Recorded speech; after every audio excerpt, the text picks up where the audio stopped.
बॉलीवुड के एक सच्चे आइकॉन धर्मेंद्र। चलिए आज उनकी कहानी को थोड़ा और करीब से समझते हैं।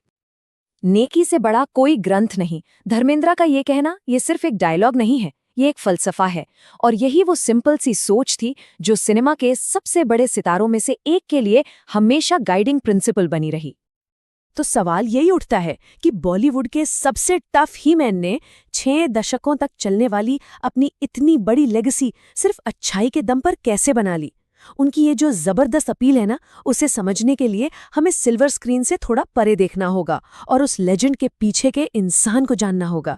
चलिए इस सफर में और गहराई से उतरते हैं। उनकी कहानी की शुरुआत किसी बड़े शहर या किसी फिल्म स्टूडियो से नहीं हुई, बल्कि पंजाब के एक छोटे से गांव से हुई। देखिए, 1935 में पंजाब के नसराली गांव में जन्म हुआ धर्म सिंह ध्योल का। फिर किस्मत ने करवट ली 1958 में, जब उन्होंने फिल्म फेयर मैगजीन का न्यू टैलेंट अवार्ड जीता। और उसी साल एक यादगार ट्रेन का सफर करके वो मुंबई पहुंच गए। और महज 2 साल बाद 1960 में उनकी पहली फिल्म दिल भी तेरा हम भी तेरे रिलीज हुई।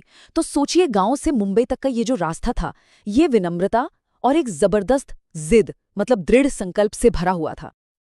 अब एक बहुत ही दिलचस्प बात है, उन्हें कहा गया था कि मुंबई का सफर फर्स्ट क्लास में करें, लेकिन उन्होंने थर्ड क्लास को चुना। जानते हैं क्यों? क्योंकि उनके मन में एक चिंता थी कि अगर कहीं उन्हें सफलता नहीं मिली तो वो क्या करेंगे। मतलब अपने सफर की बिल्कुल शुरुआत से ही जिम्मेदारी की ये गहरी भावना उनके हर फैसले में झलकती थी।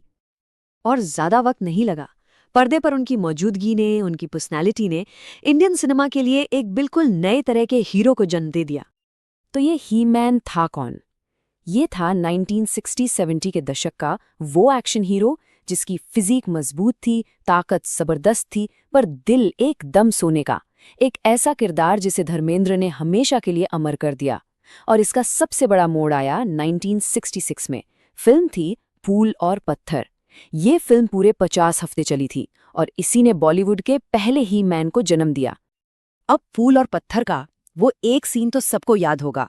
एक महिला को ठंड से बचाने के लिए अपनी शर्ट उतारने का आइडिया पता है किसका था? ये खुद धर्मेंद्र का था। और इसी एक सीन ने उनकी एक्शन हीरो वाली इमेज को हमेशा के लिए पक्का कर दिया। ये दिखाता है कि वो ऑडियंस की नब्ज को कितनी अच्छी तरह समझते थे। उन्होंने एक ऐसा पल बना दिया जो एक पूरी पीढ़ी के लिए यादगार बन गया। और अब बात करते हैं आइकॉनिक फिल्म शोले की। एक बड़ी मजेदार बात यह है कि धर्मेंद्र शुरू में विलन यानी गब्बर सिंह का रोल करना चाहते थे, लेकिन फिल्म की रोमांटिक जोड़ी को लेकर डायरेक्टर की एक छोटी सी मजेदार टिप्पणी ने उनका इरादा फौरन बदल दिया। तो डायरेक्टर ने उन्हें क्या कहा? उन्होंने कहा, देखिए, अगर आप गब्बर बनेंगे तो हीरो यानी वीरू का रोल संजीव कुमार करेंगे और हेमा मालिनी उनकी हीरोइन होंगी। और दूसरा ऑप्शन, अगर आप वीरू बनते हैं तो हीरो भी आप ही होंगे और हेमा मालिनी के साथ रोमांस करने का मौका भी आपको ही मिलेगा। बस जैसे ही उन्होंने सुना कि संजीव कुमार को हेमा मालिनी के साथ कास्ट किया जा सकता है, धर्मेंद्र ने तुरंत हीरो यानी वीरू का रोल निभाने का फैसला कर लिया। तो एक्शन हीरो की इमेज तो थी ही, लेकिन बात सिर्फ वहीं तक नहीं थी। उस सख्त मिजाज के पीछे एक शरारती रोमांटिक इंसान भी था, एक बहुत ही दयालु मेंटर और एक तेज दिमाग भी। उनका ये जो शरारती अंदाज था ना, वो शूटिंग के दौरान भी खूब दिखता था। कहा जाता है कि रोमांटिक सीन्स के ज्यादा से ज्यादा रीटेक हों, इसके लिए उन्होंने क्रू के साथ मिलकर एक मजेदार तरीका निकाल रखा था। देखिए होता क्या था।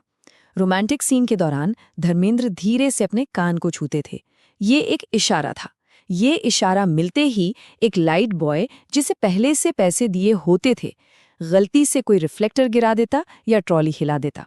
अब डायरेक्टर को मजबूरन सीन का रीटेक लेना पड़ता था और नतीजा धर्मेंद्र को हेमा मालिनी के साथ और ज्यादा वक्त बिताने का मौका मिल जाता था। और ये तो हुई शरारतों की बात। असल में पर्दे के पीछे उनका किरदार एक गहरी दरियादिली से भरा हुआ था। वो हमेशा अपनी जड़ों को याद रखते थे, एकदम विनम्र। नए कलाकारों और जो लोग स्ट्रगल कर रहे थे, उनकी मदद के लिए हमेशा तैयार रहते थे। एक किस्सा है कि उन्होंने एक युवा शाहरुख खान से कहा था, अगर कोई तुम्हें परेशान करे तो मुझे बताना, मैं यहाँ हूँ। उन्होंने खुद को कभी बड़ा कलाकार माना ही नहीं, हमेशा लोगों से एक बराबर वाले की तरह ही मिलते थे। यही नहीं, उन्होंने अपनी फिल्मों का इस्तेमाल बड़े बड़े कल्चरल पॉइंट्स उठाने के लिए भी किया। जैसे कॉमेडी फिल्म चुपके चुपके में उन्होंने उस धारणा को चुनौती दी कि अंग्रेजी हिंदी से बेहतर भाषा है। उन्होंने अपनी मातृभाषा की खूबसूरती और उसकी गहराई को पर्दे पर दिखाया। तो मुद्दा यही है कि उनका स्टारडम कितना भी बड़ा हो गया हो, लेकिन सादगी और ईमानदारी का जो उनका असली फलसफा था, वो कभी भी उस स्टारडम के नीचे नहीं दबा। उनकी फिल्मों के डायलॉग्स में भी अक्सर उनके असली विचार झलकते थे, जैसे आया सावन झूमके का ये डायलॉग। एक शरीफ आदमी, चाहे वो इंग्लैंड जाए या किसी और देश, अपनी मातृभूमि को कभी नहीं भूलता।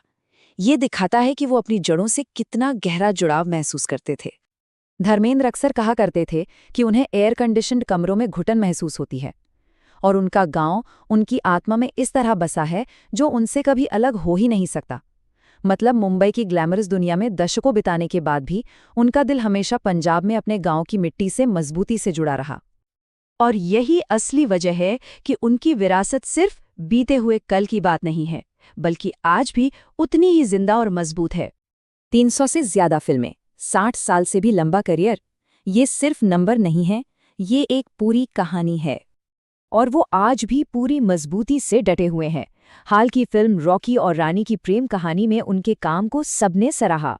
आने वाली वॉर फिल्म 21 में भी उनका एक बहुत अहम रोल है। मतलब वो आज भी हर उम्र के दर्शकों के लिए उतने ही रेलेवेंट हैं। और यही बात तो साबित करती है कि असली टैलेंट और करिश्मे पर वक्त का कोई असर नहीं होता। तो इस पूरी कहानी का मतलब क्या है? धर्मेंद्र का सफर ये दिखाता है कि लंबे समय तक टिकने वाली कामयाबी सिर्फ टैलेंट से नहीं मिलती। असली कामयाबी तब मिलती है जब आप शोहरत की बुलंदियों पर पहुंचकर भी अपने उसूलों और अपनी जड़ों से जुड़े रहते हैं। तो आज की इस दुनिया में जहां शोहरत पल भर में आती और जाती है, वहां एक ऐसी विरासत की क्या कीमत है जो स्टारडम पर नहीं बल्कि ईमानदारी पर बनी हो। उनका जीवन और उनका करियर हमें इसी सवाल के साथ छोड़ जाता है कि असल में एक स्थायी प्रभाव होता क्या है। दिल में किसी के प्यार का जलता हुआ दिया, दुनिया की आंधियों से भला ये बुझेगा क्या।